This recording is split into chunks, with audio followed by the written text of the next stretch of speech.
merci d'être là. Je vous laisse peut-être dire un petit mot de présentation sur ce film qu'on a beaucoup aimé. On remercie aussi les distributeurs de nos films, Isabelle et Patrick, qui sont là.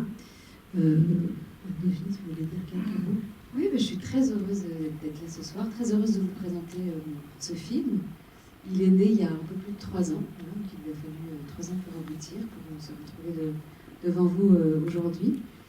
Je ne vais pas trop en parler, parce que je pense que vous avez surtout envie de le voir, et puis qu'on se retrouvera après pour plus en discuter. Je vais juste vous inviter à vous laisser guider par ces 5 enfants pendant 1h20, à les laisser vous prendre par la main pour partager leur vie, leur petite peine, leur grande peine, leur petite joie, leur grande joie, leur quotidien.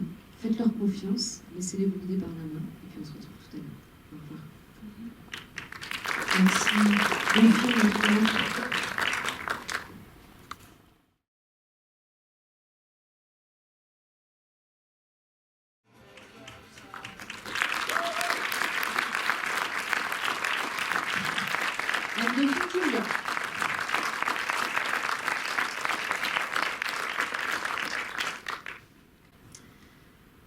Je vais peut-être poser là où les premières, sauf s'il y a déjà des...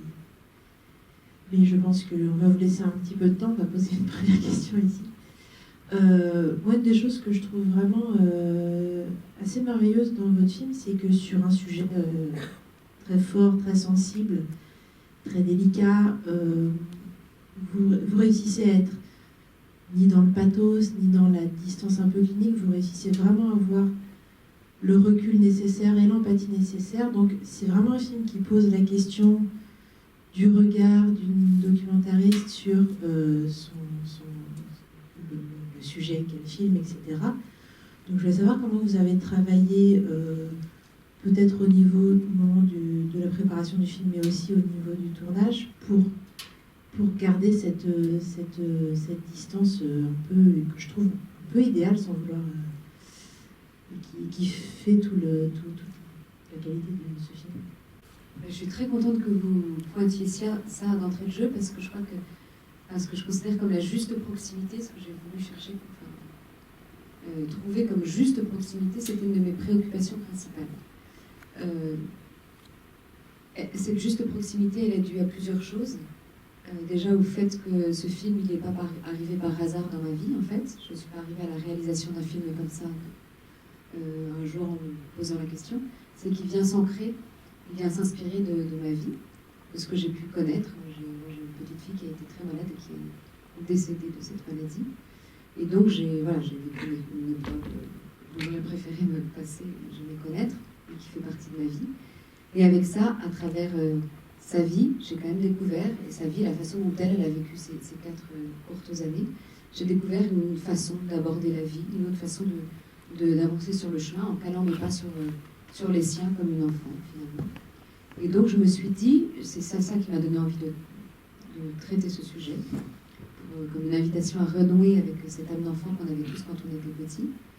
Et je me suis dit, il faut arriver quand même à avoir cette position juste, mais même qui est physique quand on s'approche de l'enfant, où est-ce qu'on a envie d'être. À un moment, on se sent trop près. D'ailleurs, un enfant, c'est facile, quand on est trop près, il se recule, en fait.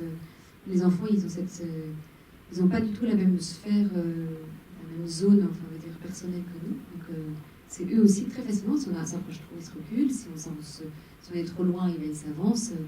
Il fallait en effet aborder le sujet en vérité, sans être trop loin, sans se tenir à distance, qui, comme vous disiez très justement, est très clinique, et sans non plus rentrer dans du pathos ou dans une intimité où on n'a pas lieu d'être.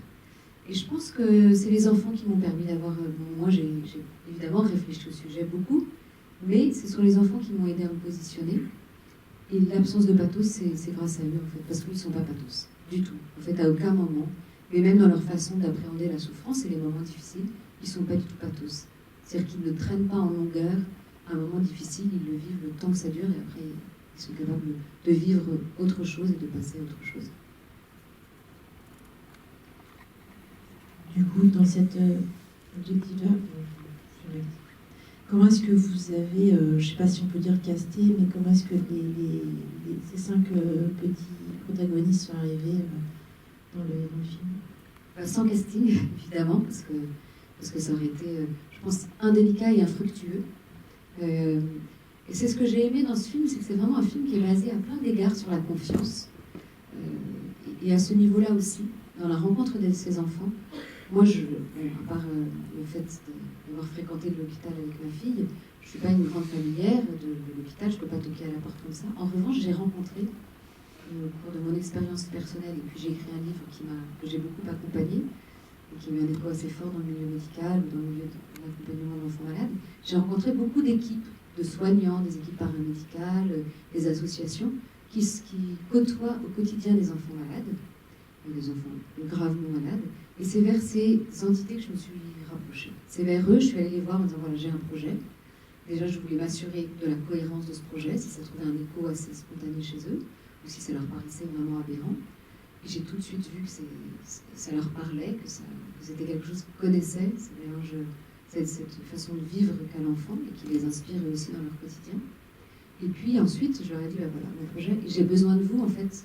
Est-ce que vous auriez dans votre patientèle, dans les enfants que vous côtoyez, un ou deux petits qui ressembleraient à ce que je viens de décrire? Et alors j'ai rencontré beaucoup d'entités, d'associations, d'équipes, etc. Mais au final, j'ai rencontré 6 enfants. Parce qu'il y a eu un tel travail en amont. On ne peut pas arriver dans une famille et dire ouais, bof, votre enfant finalement non, je repars. En fait, il fallait vraiment une précision, une délicatesse en amont pour voilà, une fois qu'on avait un nom, une fois qu'ils avaient l'impression d'avoir qu'il y ait un enfant, une famille qui correspondait, ce qui était très spontané chez eux. Et puis ensuite, on a fini sur d'autres questions. Voilà. Et donc, j'ai rencontré 6 enfants. Il y a un enfant, en le rencontrant, on a tout de suite compris que son état ne permettrait pas le tournage. Voilà, c'est un super petit garçon. Et puis, les 5 autres sont là. Donc, ce n'est pas des enfants qui ont été choisis parmi des centaines d'enfants. C'est des enfants qui, selon des professionnels, leur ont paru bien correspondre. Et c'est pas, on n'a pas cherché non plus, enfin, c'était assez instantané. Donc, il révèle bien quelque chose de l'universalité de l'enfant, en fait. C'est ça. Une question, monsieur. Merci beaucoup pour ce très beau film. Je ne sais pas si j'aurais une question. Je voudrais partager le fait que la justesse de votre positionnement et de la façon de filmer et de la relation que vous avez établie, je trouve qu'ils ont une gravité, une très belle gravité, toute simple. Toute simple. Ils sont dans leur justesse. Du coup, ils ont un épanouissement de leur diversité, de leurs diverses couleurs et de leur expressivité que j'ai trouvé magnifique. Et je me suis dit que c'était très beau d'arriver à capter ça avec tant de simplicité et de justesse. Ouais. Merci. Merci beaucoup, et je suis très heureuse que vous employiez ce terme de gravité, qui peut parfois être un peu plombant, et qui n'est pas du tout, en fait, la gravité, c'est la conscience aussi de la situation. Hein, et ces enfants, ce que j'ai trouvé d'incroyable chez eux, et puis ce que je venais chercher aussi, parce que c'est ce que je voulais montrer, c'est leur conscience de ce qu'est la vie. C'est vraiment, alors, eux qui sont malades en particulier, mais l'enfant en général, même quand il ne traverse pas de drame, ils ont une appréciation de la vie très instinctive, une philosophie de vie très instinctive, et ils n'ont pas de tabou. Et c'est pas pour ça qu'ils vivent dans le monde de Winnie l'ourson. Ils ont une conscience de ce qu'est la vie, de sa gravité, de sa légèreté, de toutes ses composantes. Et en fait, je trouve qu'ils disent un grand oui à la vie, en évidemment préférant ne pas être malade, mais en l'occurrence, la maladie fait partie de leur vie, et ils vivent avec cette maladie, pas malgré elle, avec elle. Et je trouve que c'est en ça qu'ils nous invitent à reconsidérer, nous aussi, notre appréciation de la vie, et à retourner vers cet esprit qu'on avait quand on était petit, cette façon de faire. Il n'y a pas de tabou chez un enfant. Il y a des tabous à partir du moment, je ne sais pas si, je vois quand même qu'il y a un certain nombre de personnes qui sont en âge d'être parents, peut-être un ou deux jeunes, bon, oui, pas encore, mais voilà. Vous verrez, et peut-être que vous vous en souvenez aussi, parce que c'était pas si loin pour vous. Un enfant, il va vous poser des questions beaucoup. Enfin, moi, j'ai des enfants, je suis toujours très surprise. Et en fait, il va tester votre réponse, et c'est votre réponse qui va créer chez lui une inquiétude, ou quoi, mais que par exemple, quand un enfant vous dit alors moi, toi maman, quand tu seras morte, je sais pas, mes enfants, ils m'ont enterré sans agressivité, ils m'enterrent régulièrement. Alors quand tu seras morte, du coup, est-ce que je pourrais avoir ta voiture? Je pense que ce sera un vieux modèle, mais si ça te fait plaisir, on peut mettre ça directement dans le testament. Et en fait, c'est aussi une façon d'apprécier, de tester des choses qui pour eux sont évidentes. Ils sentent que les adultes n'en parlent pas non plus très spontanément. Et ils veulent voir comment se positionner à partir d'un certain âge. Mais moi, quand Camille a dit, Camillou, là, c'est bonne joue, quand il a dit quand je serai mort, je serai plus malade, j'ai trouvé ça ultra violent. Sur le moment, je me suis dit, paf, je me suis pris en pleine figure. Et déjà, j'avais tout. Enfin, je me disais, au secours, il a employé le mot mort, quoi. Déjà, on l'emploie pas. Moi, ça y est, j'arrive à l'employer avec un peu de naturel, pas tout détachement, mais naturel. Et Camille, il dit ça. Quand je serai mort, je serai plus malade. Je me suis dit, mais comment on peut dire une chose pareille? Et après, je me dis, mais naturellement, il a entièrement raison. C'est une évidence. Quand il sera mort, il sera plus malade. C'est pas pour ça qu'il a envie de mourir. Et en l'occurrence, il a envie de guérir. Mais il sait que pour lui, la seule façon de guérir, c'est nous. Enfin, la seule façon pour qu'il ne soit plus malade, c'est de nous. Et donc, j'aime cette association, j'aime cette imbrication, c'est français, mais ça sera à partir de ce soir, imbrication entre la légèreté et la gravité. Et c'est ça qui fait toute l'enfance et c'est ça qui nous amène à vivre des sentiments, nous aussi, en toute simplicité. Un petit mot. Du coup, ce que vous dites me fait penser à une phrase de Louis Jouvet qui disait « Un comédien profond est un comédien léger ». Ah bah ouais. Sauf qu'ils ont joué, enfin ils n'ont pas joué de rôle, ils ont juste invité dans leur vie de façon très naturelle. Moi, je voudrais juste poser une question. Comment vous êtes arrivé à ce titre? Alors, hier soir, j'ai réussi à faire la réponse en chantant, mais ce soir, je ne suis pas sûre. En fait, comme vous disiez tout à l'heure, quand même, quand on fait un documentaire comme ça, même si moi, je n'ai pas du tout scénarisé ce documentaire, on travaille quand même beaucoup en amont. D'abord, on affine son sujet, j'ai affiné le propos, mon intention, comment j'allais réaliser ça sans pour autant avoir toute la trame. Donc c'est quand même beaucoup de travail, très intéressant d'ailleurs. Et j'ai réalisé qu'à chaque fois que je me mettais à travailler sur le sujet, je chantonnais dans ma tête et le Mistral gagnant. Enfin, Mistral gagnant, parce que la chanson de Renaud s'appelle Mistral gagnant. Et un jour, je l'ai réalisé, et j'ai compris à quel point cette musique a un écho direct avec mon intention. Renaud ne chante que ça. D'ailleurs, il a écrit cette chanson pour sa fille. Je ne sais pas quel âge avait sa fille à l'époque, mais il voulait lui dire, mais surtout, n'oublie jamais. Il n'invite pas à garder l'innocence de l'enfant. Au contraire, il chante très bien l'insouciance. Les enfants qui savent que la vie, c'est difficile. Et il dit, juste s'asseoir sur un banc 5 minutes, regarder les oiseaux balancer des cailloux ou pigeons. Les pigeons, ils sont pas toujours plein de figures. Voilà, leur donner des coups de pied, c'est ça, des coups de pied aux pigeons. Ils sautent dans les flaques pour rigoler. Ils savent qu'ils vont se faire gronder, mais sur l'instant, ils s'en fichent. C'est pas ça qui est important. Ils savent que les rires des enfants, ça s'arrête. Et ça les empêche pas d'aimer la vie et d'aimer même si. Et je trouve qu'il y avait un lien, une corrélation directe entre cette musique et le film. Et j'ai eu envie de faire une allusion directe à la chanson en utilisant une partie de la chanson, et pas que Mistral gagnant, qui a un nom commun. Il y a plein de bistrots qui s'appellent Mistral gagnant, pas pour la chanson de Renaud. Voilà. Ça dépend, dans le sud de la France, c'est plutôt par rapport au Mistral. Hein. Mais et là, je voulais vraiment que c'est et les Mistral gagnants, c'est rappelez-vous de votre enfance, de tout ça, et des bonbons aussi, de tout ce qu'on a aimé dans l'enfance. Est-ce que les enfants ont vu le film, et les familles ont vu le film, et comment est-ce qu'ils ont réagi?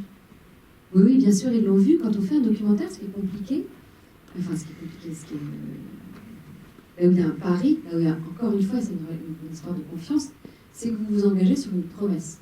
Voilà, on s'engage sur une idée. Moi, je leur ai dit, je voudrais faire un documentaire, je voudrais que votre enfant m'invite à partager sa vie, parce que j'ai envie de raconter ça de la vie des enfants.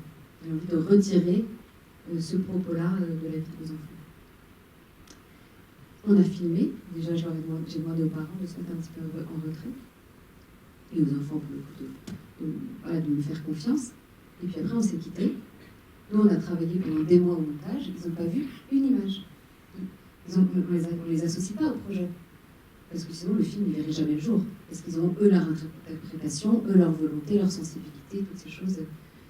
Et surtout, les familles. Et puis, les familles ne se connaissaient pas du tout. Chacun voyait le film à travers sa propre histoire. Donc, quand on a fini le montage, on a organisé une projection pour les familles et les enfants.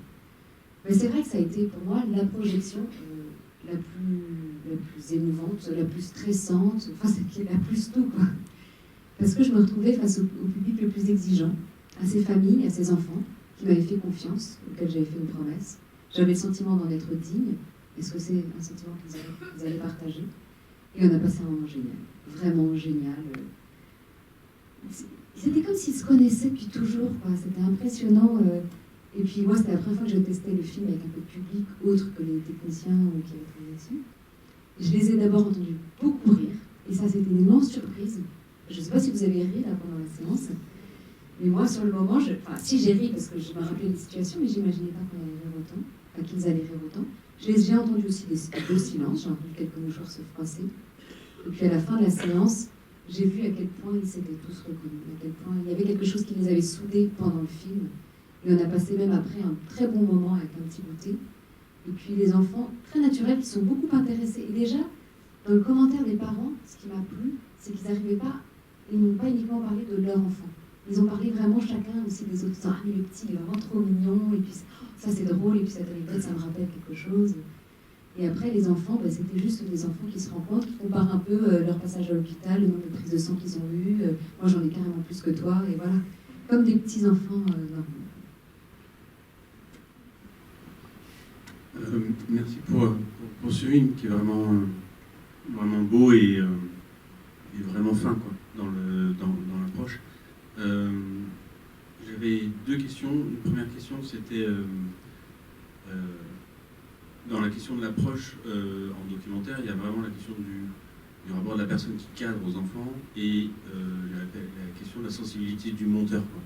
Est-ce qu'il est sensible à vos intentions, à ce qu'il y avait au départ, à ce que vous avez chopé sur le moment qui n'était pas prévu, voilà. Est-ce qu'il est sur la même longueur d'onde ou est-ce qu'il va plus loin que ce que vous aviez envie? En même temps, ça va tellement dans le sens du film. Donc, ma première question, c'était comment vous avez travaillé avec la personne qui a fait l'image. Pardon, j'ai pas regardé combien il y avait de cadreurs ou pas, ou même si c'est vous qui avez cadré, mais voilà, bon, ça c'est la première question.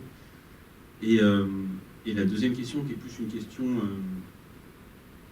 comment dire, c'est une question qu'on ne pose pas beaucoup aux réalisateurs documentaires, mais moi je pense qu'elle a beaucoup de sens. C'est un projet comme ça fait 3 ans, ce qui veut dire faire des dossiers, attendre, des subventions, tout ça.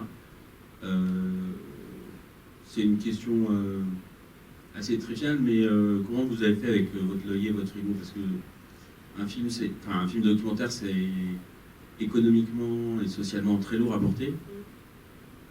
Voilà, c'était les deux questions qui me venaient. Alors, il y a 5 chefs opérateurs. C'est énorme. C'était pas du tout ce qu'on avait décidé initialement. C'est un film, le tournage s'est étalé sur une année. On n'a pas du tout tourné pendant un an, on a tourné 50 de jours, mais au cours d'une année complète. Et voilà, on a commencé avec une première chef opératrice, qui ensuite était plus disponible, parce que nous, c'est ce que vous disiez, on a commencé à tourner un peu avec Camille. On savait que le film, a priori, se ferait, mais on avait encore besoin de convaincre des partenaires, notamment financiers. Et on a fait ce film pour les rassurer de notre intention. Ils avaient envie, mais ils avaient quand même un peu peur. Moi, j'ai jamais réalisé de film, ils ne connaissaient pas ma sensibilité, mon rapport au bateau, enfin, un sujet aussi délicat que celui-ci. Donc on a d'abord tourné avec Camille, ensuite on a fait une pause, le temps de boucler tout cet aspect-là. Et puis on a su en octobre, début octobre, que le film se ferait. Et on a recommencé vraiment le tournage fin janvier. Le temps de rencontrer d'abord Tudual, puis les autres, les uns ensuite les autres. Donc on s'est retrouvé avec 5 cadreurs au gré des disponibilités de chacun, des aléas de la vie de chacun, parfois d'ailleurs des aléas un peu malheureux. Et là, c'est ce que j'ai trouvé incroyable, c'est que moi, quand j'ai su qu'il n'y allait pas avoir un cadreur, mais 2, puis finalement 3, puis finalement 4, et puis en définitive 5, ça m'a un peu effrayée. Je me suis dit, déjà qu'on a un film avec 5 enfants, il n'y a pas d'unité de lieu, voilà, ils sont dans 5 villes différentes, ils ont 5 pathologies différentes. Et si en plus il y a 5 façons de perception de l'image, retranscription de l'image différentes, je vais me trouver qu'un film, j'aurais du mal à trouver la cohérence. Et en fait, ce que j'ai trouvé incroyable, et c'est là que c'est beau, on a beaucoup parlé avec les chefs opérateurs, évidemment, et vous ne pouvez pas savoir quel film est quoi. Mais moi, je me trompe, en fait. Alors, il y en a, j'étais très contente que ce soit, comme pensez à Alexis Kaverchine, qui est un grand costaud, qui est assez, voilà, qui sait porter la caméra sur l'épaule. J'étais contente que ce soit lui qui filme Charles quand il a fait cavaler dans les couloirs. Je suis pas sûre que Catel Jean, qui est une caméra plus posée, elle l'aurait fait s'il fallait, mais ça l'aurait moins amusé que Alexis qui a trouvé ça très sympa en définitive. Même si à un moment on l'entend pas, il me dit il faut finir par me tuer. Et en fait, c'est ça qui est très beau, c'est là qu'on voit que c'est évidemment une question de sensibilité du cadreur et du réalisateur, mais que c'est vraiment un travail commun. Et qu'à partir du moment où on arrive à parler le même langage, la cohérence est là. Et moi, je leur disais, j'aurais même pu leur dire presque ça, filmez à hauteur d'enfant. Et filmez pas que à hauteur d'enfant en vous baissant, en portant la caméra, non pas à l'épaule, mais sous l'épaule, mais mettez-vous à la hauteur de ces enfants aussi, dans tous les sens du terme. Et je trouve que la cohérence a été très vite. Voilà. Le travail de monteur, évidemment, c'est un travail qui demande c'est de la dentelle, un film comme ça. On a 110 heures de rush, avec une caméra qui a tourné longtemps, même pas une phrase redite, rien. Tout a été pris comme ça sur le vif, en laissant les enfants décider du programme de la journée, enfin, avec un peu d'avance, pour qu'on puisse s'organiser, de souvent demander les autorisations. Et finalement, en les suivant, tant dans le programme de la journée que dans leur course dans les couloirs, quand ils disent non, finalement, je vais à l'école, non, finalement, je vais dans ma chambre, non, finalement, je vais dans la salle à manger. Voilà. Et après, arriver à avoir la cohérence. Et là encore, c'est ce travail de confiance, c'est ce travail de discussion. Et évidemment, et heureusement, que le monteur m'a amené plus loin que ce que moi j'avais imaginé. Mais plus loin, c'est-à-dire qu'il allait jusqu'au bout de l'idée, mais en conservant l'idée originale et en respectant complètement cette volonté qu'on a tous eu en commun. Quant à l'aspect que vous avez raison d'évoquer, financière, moi j'avais la chance d'avoir écrit un livre qui m'avait donné un livre, c'est pareil, c'est un décalage dans le temps sur la rémunération, qui me permettait quand même de vivre ce moment-là. Et puis après, de temps en temps, le frigo est un tout petit peu moins plein, voilà. C'est pas ce qui m'a motivée. Après, il y a des histoires d'avaloir et qu'on touche pas une petite somme qui, au bout du coup, n'est pas conséquente parce que ça s'est fait sur 3 ans. Mais voilà, donc j'ai réussi parce que je crois que quand on veut, on arrive aussi. Combien de semaines de montage? Alors, je sais pas, ça fait septembre, octobre, novembre, décembre, janvier, 5 mois de montage. Bonjour, déjà je voulais vous dire merci pour ce très joli film. Et puis je voulais savoir, du coup moi j'avais lu vos livres et je voulais savoir ce qui vous a donné envie de passer de l'écriture au film. Et pourquoi est-ce que vous avez lancé ce défi? Et si vous aviez déjà pratiqué, on va dire, cet exercice avant? Ah non, jamais. J'ai aucune connaissance technique. Je fais du journalisme en presse écrite, donc vraiment pas de... Je sais pas, j'avais l'image. En fait, ce qui m'a donné envie, c'est plutôt, je me suis retrouvée dans une situation inextricable, enfin, avec une envie que je n'arrivais pas à réaliser. C'est que moi, j'ai écrit un livre qui racontait, pas mon histoire, c'est pas vraiment ça, on peut aussi raconter mon histoire, mais au travers de mon histoire, voilà ce que j'avais redécouvert de la vie, et à travers celle de Thaïs, de ma fille. Et puis quand j'ai compris, et heureusement d'ailleurs, que c'était pas que ma fille qui avait cette conception de la vie, mais que c'était beaucoup plus large, que c'était le propre de l'enfance, et que du coup ça pouvait vraiment résonner en chacun d'entre nous, et faire écho avec ce qu'on avait été petit, parce qu'on a tous pensé comme ça quand on était petit, sans le savoir, et c'est ça qui est bien aussi, c'est de ne pas avoir besoin d'y réfléchir. Je me suis dit, bon, c'est bien moi de le dire en tant que maman, de raconter l'histoire à travers ma plume, il y a quand même des interprétations de ma part, nécessairement, tout à fait inconscientes, et évidentes. Et je me suis dit, il faut que ce soit les enfants qui nous le racontent. Ça ne peut être vrai, ça ne peut être crédible, incontestable, que si c'est les enfants qui nous le disent. Et là, moi j'ai un réflexe d'un support écrit, de l'écriture, je ne voyais pas comment faire. Je me suis dit, je peux pas, il fallait que ce soit des petits, entre 5 et 10 ans maximum. Je me dis, je ne peux pas leur demander d'écrire, je ne peux pas les enregistrer puis ensuite écrire, parce que le rapport est aussi différent. Je ne voyais pas comment m'en sortir. Et puis un jour, j'ai rencontré une productrice, un peu par hasard, elle me dit, fais un documentaire. Et je dis, non, vous ne faites pas un documentaire comme ça. Elle me dit, fais un documentaire. Elle me dit, écoute, tu n'as pas la compétence technique, mais tu as la légitimité. Il y a plein de gens qui ont la compétence technique, il y a des super bons techniciens. Et elle m'a fait rencontrer Édouard de Vézine, qui est le producteur d'un comité film, du film, donc, et qui m'a fait confiance, et on se le rappelait hier, il m'a fait confiance sur 3 phrases. Je suis arrivée, je n'avais pas de document, je n'avais rien écrit et tout, je lui ai parlé du projet. Et comme Denise Robert que j'avais rencontré m'a dit allons-y, faites un film. Et après, lui, il a su me donner les moyens techniques de pallier mes incompétences et de pouvoir réaliser ce film sur cette confiance en mon enfant. J'avais aussi une autre question, en fait. Dans vos livres, vous parlez justement de la manière dont vous accompagnez votre enfant, et du coup, de votre perception de la maladie et de cet environnement. Et je voulais savoir dans ce film comment est-ce que les familles, elles, vivent au quotidien la maladie de leur enfant et comment est-ce qu'elles les accompagnent. Alors là, on a 5 situations différentes, avec 5 pathologies différentes. Des enfants qui sont malades, comme Charles ou Emma, qui sont malades depuis leur naissance, enfin ou Ambre, qui sont malades depuis tout petit. Des enfants qui sont tombés malades, comme Tutuan et Camille. J'ai envie de dire, parce que je trouve que c'est ce qui est beau, chacun le vit comme il peut.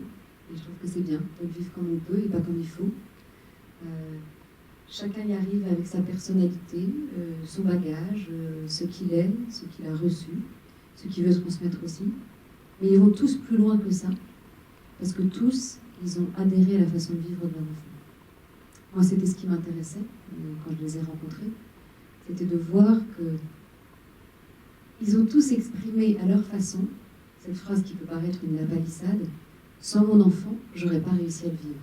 Sans leur enfant, ils n'auraient pas eu à le vivre. Mais en l'occurrence, ils ont réussi à le vivre parce qu'ils ont regardé comment l'enfant faisait. Enfin, regardé, un jour, réalisé comment l'enfant faisait. Comment l'enfant continuait à vivre sans se laisser contaminer, sans laisser toute sa vie être contaminé par la maladie, mais en la laissant à sa place.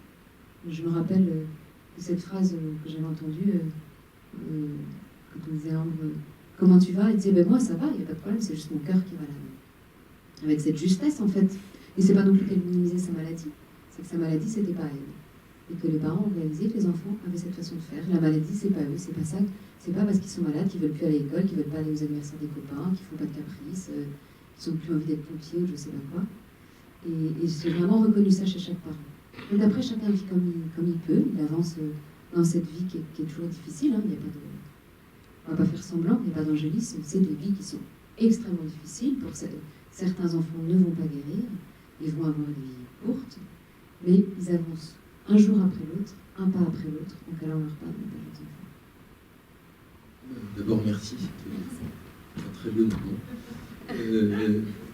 Je voulais rebondir sur la question précédente et sur les parents dont on voit finalement assez peu par rapport aux enfants.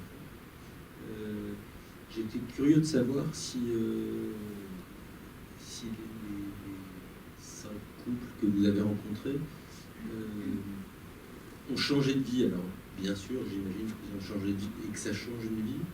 Mais est-ce qu'ils ont changé de boulot, arrêté de bosser est-ce que ça a été un bouleversement ou est-ce que pour les parents aussi, la vie continue et au fond, il faut aller de l'avant? Non, c'est un tsunami dans leur vie. Hein. Je ne vais pas rentrer dans le détail parce que volontairement, on est resté discret, les enfants n'ont pas abordé cette question-là. Dans le film, il y a notamment une famille recomposée, une famille dont le couple a éclaté au moment de l'annonce de la maladie de l'enfant. Et du coup, voilà, la mère s'est remariée et le beau-père, c'est ça qui est très beau. D'ailleurs, on ne sait même pas de ses beaux-pères, en fait. Il est vraiment intégré. Il y a évidemment tous ces grands bouleversements. C'est un tsunami. C'est quelque chose... Là, je vais vous parler de ses parents, puis je ne peux pas décorréler ça de mon histoire personnelle. Il y a un avant, évidemment, un avant, un après. Et ça, il y a des nécessités absolues. On voit d'ailleurs ces mamans qui se transforment souvent en infirmières, qui lâchent leur boulot, quoi. Enfin, après, c'est souvent des jeunes mamans. Parfois, elles sont en congé parental quand elles apprennent la maladie de leur enfant. C'est peut-être plus facile pour elles de lâcher leur travail que pour les papas. En fait, ils s'adaptent comme ils peuvent. Après, il y en a pour lesquels il faut absolument continuer à travailler parce que sinon, elles ont l'impression de s'effondrer et d'être uniquement dans le tunnel de la maladie. Je pense qu'il y a beaucoup de situations différentes. Je ne pense pas qu'ils se disent il faut aller de l'avant, parce que justement, c'est ce que j'ai vraiment aimé dans ces familles, c'est qu'il n'y a pas de... Ils ont laissé tomber les il faut. Quoi. Ils ont compris qu'avec des il faut, on n'y arrive pas, sauf à se culpabiliser, parce qu'en général, on n'y arrive pas. On n'arrive pas à réaliser ces il faut. Je crois qu'ils ont chacun essayé de s'adapter à ce qui leur tombait dessus, et d'essayer de faire le mieux possible dans cette situation inédite, dans cette situation qui réveille en vous tant de choses et qui bouleverse tout dans les moindres aspects. Et après, finalement, ce qui est toujours étonnant, c'est qu'il y a toujours un moment où la vie reprend le dessus, quoi. On est même étonné, je pense, dans les premiers jours, quand on recommence à rire, quand on commence à retrouver un peu de légèreté, on peut même en culpabiliser parfois. Et je pense que c'est aussi un apprentissage que de se dire c'est possible aussi de rire, c'est possible aussi d'envisager de faire, d'avoir un moment sympathique, de pas être toujours dans la gravité. Et puis là, c'est un sentiment qui a été amené un peu plus loin par l'enfant.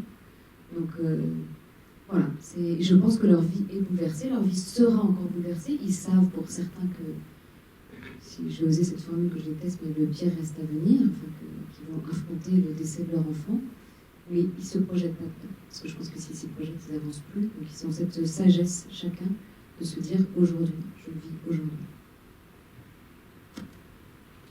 Et il y a aussi un élément qui fait de ce film quelque chose d'un peu plus large, peut-être universel, sur l'enfance et non pas sur des enfants malades, et qui, au dire de la façon dont vous avez choisi les enfants, et peut-être un peu du hasard, c'est la diversité des milieux sociaux, des types de familles, etc., des origines, qui donne vraiment quelque chose de très beau, parce qu'il y a des façons différentes de vivre les choses, mais ça lisse un petit peu tout ça. Enfin, je voudrais que vous peut-être nous parliez un petit peu de ça. Oui, ça c'est une volonté aussi que j'ai eue, et c'est pour ça d'ailleurs que je ne me suis pas cantonnée à un hôpital ou à une région de France ou à une pathologie, c'est que j'avais envie d'avoir un peu ce sentiment d'universalité qui est réduite, en 5 enfants, c'est pas non plus toutes les situations possibles et imaginables, mais quand même, en fait, qu'on ne soit pas sur un schéma toujours le même, et que ce n'était pas dans tel contexte, avec telle pathologie et tel type de famille et telle situation géographique, qu'on vivait les choses de cette façon. Ça appartient à la nature humaine, en fait. La façon dont les enfants appréhendent la vie, ça fait partie de la nature humaine. Et j'ai vraiment voulu essayer d'avoir une diversité de situations, d'origines, de contextes, pour essayer de laisser transparaître cette universalité. Peut-être qu'on peut parler de la façon dont le film, parce que les distributeurs sont présents, la façon dont le film va être distribué en salle, et la façon dont il a été peut-être déjà reçu, parce qu'il y a eu beaucoup d'avant-premières, je crois, qui ont été faites, qui sortent dans 2 semaines. Est-ce que ça a été facile, difficile de trouver un distributeur, etc. Enfin, je sais pas. C'est une question qui me vient avec la présence. C'est un film qui est quand même assez atypique sur un sujet qui pour nous adultes, est tabou, faut bien dire. Rien n'est facile avec un film comme ça. Enfin, sur le papier, rien n'est facile. Et puis après, dans les faits, ça n'a pas été si facile que ça de trouver un distributeur. Mais à partir du moment où on a trouvé le bon distributeur, ça a été facile. Enfin, il y a eu une évidence aussi. C'est qui adhère au projet. Mais c'est ça qui est beau, c'est que quand on amène les gens, quand on fait des projets comme ça, un peu engagés ou un peu, qui sortent un peu des sentiers battus, si les gens adhèrent, ils ne peuvent pas le faire à moitié en général. Ils n'adhèrent pas, aucun des personnes, à part moi, aucun que ce soit le producteur, les distributeurs, les techniciens, personne n'est venu ici concerné par le sujet, ou ça ne faisait pas un écho direct avec leur histoire, c'est juste que ça leur a parlé, c'est juste que ça leur a semblé juste, et qu'ils ont envie eux aussi de porter ce film et ce sujet. Et puis pour la sortie, la façon dont on va l'accompagner, moi j'aimerais bien que vous veniez nous en parler, parce que j'aime bien que vous êtes à côté de nous ici. Isabelle Benguignon et Patrick Thibault, de nos films qui ne font pas souvent les choses en général. On est venu souvent ici et c'est un grand plaisir de partager ce soir avec vous en avant-première ce film qu'on aime beaucoup, que Indophine partage depuis quelque temps, puisqu'on a fait beaucoup d'avant-premières et qui en a encore. Elle va faire un tour de France exceptionnel. Et hier soir, il y avait 2 débats, et en plus, elles se renouvellent, et il y a une grande générosité.